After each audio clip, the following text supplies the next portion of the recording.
ठीक है। Notified disease का नोटिस, सूचना क्या होगा अगर किसी को पता चले कि इस तरह का बीमारी हो गया है तो क्या करना होगा, क्या किया जाता है, इसमें नियम कानून क्या है, उसके बारे में हम लोग बात करेंगे, सारा चीज को देखेंगे।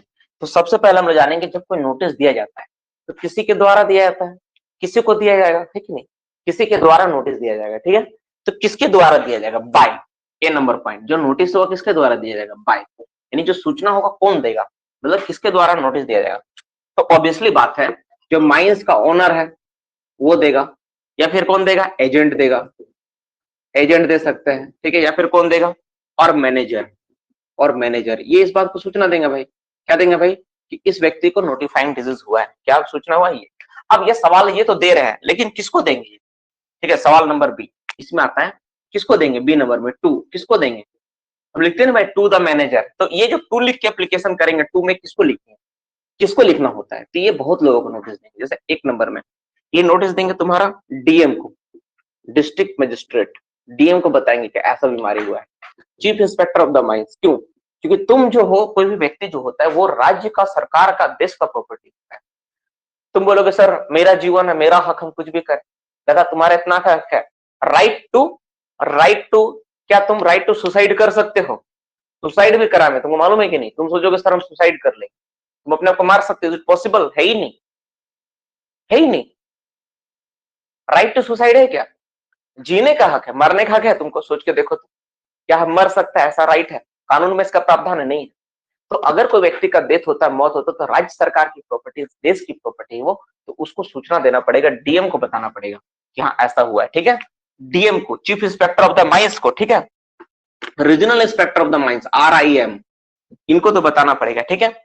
इसके बाद इंस्पेक्टर ऑफ, ठीक है, इंस्पेक्टर ऑफ माइंस मेडिकल, देखो इसके बाद इंस्पेक्टर ऑफ माइंस, देखो नेक्स्ट में लिखा है यहाँ पे इंस्पेक्टर, इंस्पेक्टर ऑफ माइंस, कौन सा, मेडिकल वाले, उनको देना पड़ेगा, जो मेडिकल का इंस्पेक्टर होते हैं माइंस का, होते हैं, ऐसा है ना, जैसे इलेक्ट्रिकल का होता है ना उस तरह मेडिकल का भी होता है, उनको भी देना पड़ता सूचना, ऐसा हुआ है, ठीक है। एक एक देना होता है सीएपीसी, सीएपीसी को देना होता है, सीएपीसी, इसको बोलते हैं हम लोग कॉम्पिटेंट, कॉम्पिटेंट अथॉरिटी, कॉम्पिटेंट लिख लो, ये बोला वर्ड एक बार और आएगा, हम लोग और पढ़ेंगे, ठीक है।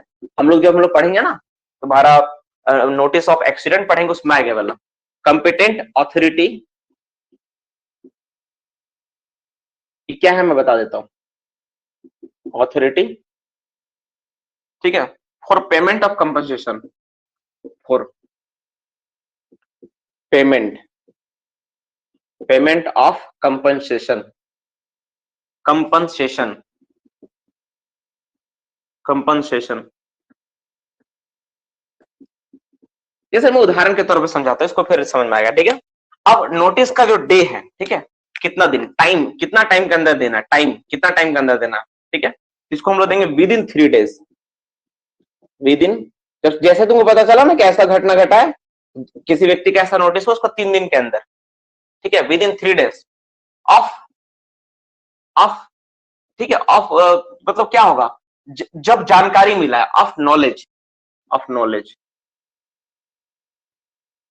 ठीक है, knowledge about disease, knowledge about disease, ठीक है, जब आपको जानकारी मिला डिजीज,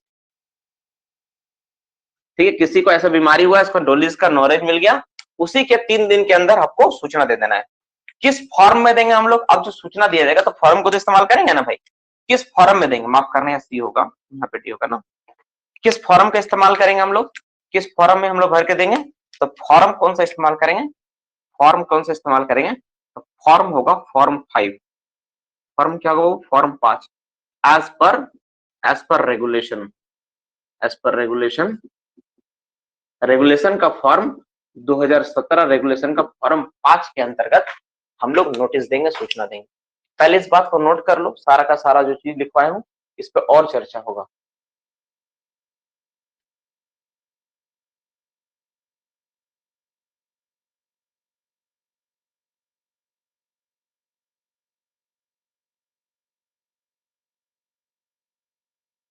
देखो अगर बीमारी से बचने के उपाय क्या हो सकते हैं, एक बच्चा सवाल पूछ रहा है, इस पर हम लोग चर्चा करते हैं, थोड़ा मैं कैमरा साफ कर देता हूं, रुक जाओ।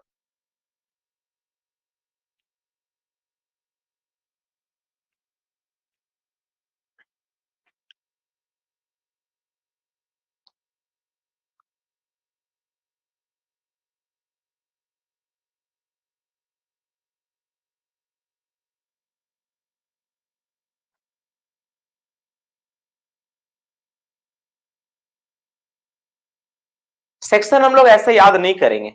सेक्शन के ऊपर सवाल भेजा एमडी रुस्तम। सेक्शन रुस्तम हम लोग ऐसे याद करने से ना, क्योंकि देखो बहुत सारा चीज ना, बहुत सारा चीज मिला हुआ है। कोई भी चीज जो पढ़ाया जा रहा है ना, मिक्स करके पढ़ाया जा रहा है। सब कुछ सेक्शन उसका, कुछ सेक्शन ऐसा ऐसा पढ़ाया जा रहा है। कोई भी चीज प्योर नहीं है। आप इस बात को समझिए। कमेटी जब पढ़े आप, तो कमेटी में सिर्फ कमेटी का सेक्शन 12 नहीं था, उसमें 12, 13, 14, 15 सब था, है ना। तो उसी तरह से आप पढ़े माइंस रूल का वाटर जब पढ़े, ड्रिंकिंग वाटर, उसमें सारा चीज इंक्लूड था। कैंटीन में कैंटीन का सारा इंक्लूड था। तो इस तरह ना कोई भी चीज का प्योर चीज नहीं है। हाँ, सेक्शन 25 में नोटिफाइड डिजीज के बारे में बोला गया है। 25, 26 उसमें सारा पढ़ोगे, आपको मिलेगा मिला जुला, ठीक है ना। तो वो सारी चीजें हैं, ठीक है। अभी आप देखो, अब बाद बाकी हम लोग याद कर लेंगे, तुम टेंशन मत लो। वो सारी चीज ना एकदम याद हो जाएगा। जैसे आपको रूल जो है, माइंस रूल का जो फॉर्म है, हम लोग क्लास में, हम लोग का रिकॉर्ड है, मुश्किल से हम लोग 20 मिनट में सारा का सारा रूल का फॉर्म याद।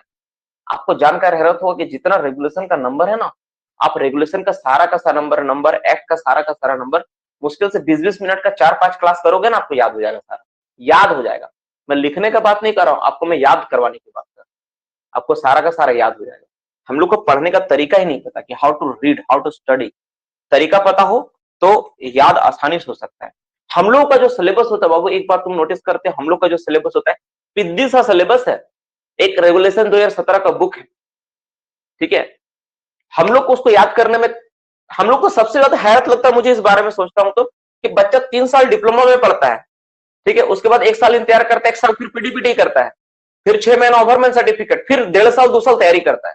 तो 7 से 8 साल सिर्फ माइनिंग लेके पढ़ा, और पढ़ा क्या, एक पतला सा बुक रेगुलेशन 2017, 200 पन्ना की एक बुक याद नहीं हुआ उससे।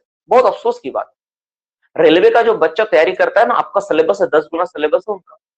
उसका सारा सेक्शन, देश में जितना भी सीआरपीसी, आईपीसी, संविधान का जो भी आर्टिकल्स वगैरह सब याद करना होता है उन लोग। इतिहास, भूगोल, फिजिक्स, ज्योग्राफी, बायोलॉजी, हर तरह का चीज, हर तरह का, हिंदी तक याद करना होता है उनको। तुम इमेजिन कर सकते हो, मैथ्स, रीजनिंग सब याद करना होता है।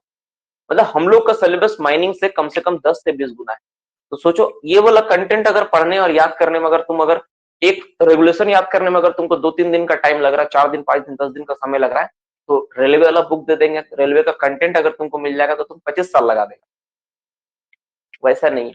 तरीका से पढ़ोगे ना, तो यही वाला रेलवे वाला टेक्नोलॉजी, रेलवे का जो याद करने का तरीका है, अगर इसमें अप्लाई किया जाए, तो यही वाला 2 क्लास 3 क्लास में सारा चीज याद हो सकता है, और बहुत आसानी से याद है ना। सिर्फ पेशेंस रख के क्लास करना होगा, बस यही मैं बोल।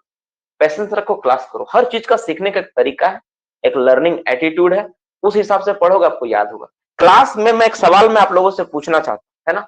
ऐसे कितने बच्चे जो रूल पूरा, जो माइंस रूल 90-55 जो है पूरा पढ़ा हो, और उसको ऐसा लगा हो कि सर ये वाला पॉइंट इंपॉर्टेंट था, सर पढ़ाई नहीं या याद नहीं। ऐसा कोई बच्चा है मुझे रिप्लाई देके बताए कि सर हम पूरा पढ़े, लेकिन सर हमको याद नहीं आया। नो बोल के रिप्लाई दे कि सर ये। और जिसको समझ में आ गया पूरा को पूरा बात, वो यस करके रिप्लाई दे कि हाँ सर मैं पढ़ चुका हूँ, आप जितना पढ़ा है उसमें सारा का सारा चीज। आप देखो, सब बच्चा का रिप्लाई लगभग लगभग यस आएगा जो पढ़ा है। तुम घर में जाके ना, तुम पूरा का पूरा बुक तुम पढ़ के देख लेना, तुमको ऑल क्लियर हो जाएगा यार, सब का सब चीज समझ में आ जाएगा, है ना। सभी का सभी चीज जितना भी है ना, आपको हर एक चीज, हर एक डाउट क्लियर हो जाएगा। कहीं पर कोई डाउट नहीं छूटेगा आपका। जिस तरह से मैंने रूल को पढ़ा दिया, इवन आपको याद हो गया वो क्लास में। वो 10-12 वीडियो नहीं है, वो 10-12, तुमको देखने में लग रहा है 10-12 क्लास, बहुत सारे बच्चे अरे 10-12 क्लास है, कैसे पॉसिबल है सोचता हुआ, लेकिन देखो हम प्रूव कर दिए ये पॉसिबल है। अगर यही एग्जाम होता ना, 7 डेज चाहिए था मुझे पूरा का पूरा याद करवाने के लिए। 7 डेज में पूरा कंटेंट खत्म हो जाता, लेकिन एग्जाम नहीं है, थोड़ा स्लो चला, थोड़ा अच्छा से हम लोग कर पाए एक बात को, ठीक है ना। चलो, अब हम लोग एक्ट वाला पार्ट भी लगभग लगभग खत्म होने को है। एक्ट का भी जितना भी चीज है, आप ये माइंस एक्ट 1952 का जो बुक्स है, पूरा निकाल के आराम से एक एक line, page by page, word to word आप पढ़ना आराम से घर में निकाल के। और उसमें से अगर कुछ लगता है आपको कि सर ये वाला टॉपिक इंपॉर्टेंट है, आप पढ़ाई में कैसे मिस हो गया, आप मुझे जरूर बताना। मुझे पूरा यकीन है कि आपको ऐसा कोई टॉपिक नहीं मिलेगा जो मैंने कंटेंट आपको नहीं पढ़ाया हो। सारा का सारा चीज, सारा का सारा बात आप लोगों को पढ़ा दिया गया है, चाहे वो किसी चीज से रिलेटेड हो। आप हर एक पन्ना को पलट के आप देख लेना। कुछ सेक्शन अभी भी बाकी है, अभी 2 क्लास हम लोग के हाथ में है। 2 क्लास के बाद आप जो पढ़ोगे शनिवार के बाद, आप देखोगे उसमें कोई भी टॉपिक, कोई भी कंटेंट नहीं छूटा, सारा चीज आपको याद हो गया। तो मोटा मोटी टॉपिक रहा नोटिफाइंग डिजीज के बारे में रहा, नोटिस किसको देते हैं, किस फॉर्म में देता है, किसके द्वारा दिया जाता है, ठीक है। तो सबसे पहले बात, नोटिफाइंग, अगर किसी को डिजीज होता है, बीमारी होता है, ठीक है, तो बीमारी का जानकारी जैसे मुझे मिला, किसको मिला भाई, तो ओनर एजेंट मैनेजर, जो माइंस के ओनर है, जो माइंस का मालिक है, जो एजेंट है माइंस के, उनको या फिर मैनेजर को ऐसा जानकारी मिला कि इस व्यक्ति को बीमारी हुआ है, तो बिना छुपाए, बिना मैटर को दबाए सबको सूचना दी। ओनर एजेंट मैनेजर जिसको उसको सूचना देना हो, किसको किसको देगा भाई? तो डीएम को, चीफ इंस्पेक्टर माइंस को, रीजनल इंस्पेक्टर माइंस को, inspector of the mines medical को, और CAPC competent authority for payment compensation. ये क्या है मैं समझा देता हूं। देखो डीएम को क्यों दिया जाता है? क्योंकि जो भी व्यक्ति काम करता है माइंस का प्रॉपर्टी, माइंस में अगर कोई भी घटना घटे, कुछ भी होगा तो डीएम को चिट्ठी जाएगा। चीफ इंस्पेक्टर, रीजनल इंस्पेक्टर तो आपको पता ही है क्यों दिया जा रहा है, क्योंकि मेडिकल से रिलेटेड घटना घटा है तो मेडिकल के इंस्पेक्टर को देना पड़ेगा। यही अगर इलेक्ट्रिकल से रिलेटेड घटना घटता तो इलेक्ट्रिकल ऑफिसर को देना होता। और ये कंपिटेंट अथॉरिटी एक है जो क्या करती है? कंपनसेशन करती है। देखो यही इंपॉर्टेंट बात हो जानना चाहिए। अगर किसी व्यक्ति को इस तरह का बीमारी हो गया, ठीक है, नोटिफाइंग डिजीज, सपोज मान लो उसका बॉडी पैरालाइज हो गया, अब वो क्या करेगा बेचारा? उसका तो गया सारा जीवन। तो कंपनी को ना उसको कंपनसेट करना होगा, उसको पेमेंट देना होगा, क्योंकि वो व्यक्ति काम के बदले उसको पैसा मिल रहा था। कान और आंख देने के बदले पैसा नहीं मिल रहा, लंग्स खराब करने के बदले पैसा नहीं मिल रहा। कंपनी उसको लंग्स खराब करने के लिए नहीं, कोई व्यक्ति नहीं आया अपने आपको, सर मेरा लंग्स खराब कर दीजिए, हम तो अपना जिंदगी आपके चरणों में निछावर करते हैं, इस उद्देश्य से कोई नहीं आया है। वो 8 घंटा काम करते हैं, इसके बदले में उसको पेमेंट मिलता है, बस। ठीक है, तो अगर कोई बीमारी या कोई रोग अगर ऐसा पाया जाता है जो नॉन क्यूरेबल हो, तो कंपनी को बहुत बड़ा अमाउंट उसको चुकाना पड़ता है, बहुत बड़ा अमाउंट। उस केस, उस कंडीशन में चाहे तो व्यक्ति केस भी कर सकता है कंपनी पे, कंपनी को चुकाना पड़ेगा। अगर वो चाह ले व्यक्ति कि नहीं मुझे चाहिए तो चाहिए इतना रुपया, तो चुकाना पड़ेगा, बहुत बड़ा अच्छा खासा अमाउंट चुकाना पड़ता है। डिपेंड करता है किस तरह का डिजीज, किस तरह का बीमारी से वो ग्रसित है, किस तरह का रोग उसको हुआ, ये भी एक मायने रखती है, ये भी बात मायने रखता है ये। और इसके साथ एक बात मैंने कहीं पर पढ़ा था, मैं इसमें थोड़ा जोड़ देता हूं। देखो केवल सूचना ओनर एजेंट मैनेजर ही नहीं है, अगर कोई मेडिकल, जैसे मान लो तुम जांच कराने के लिए भिलोड़ चले गए, ठीक है, तो भिलोड़ में जाने के बाद तुमको क्या होगा? वहां पे चेक किया डॉक्टर, वहां पे तुमको निमोकोसिस पता चला, तो उनका भी दायित्व तो बनता है कि वो चीफ इंस्पेक्टर और बाकी लोगों को नोटिस भेजे।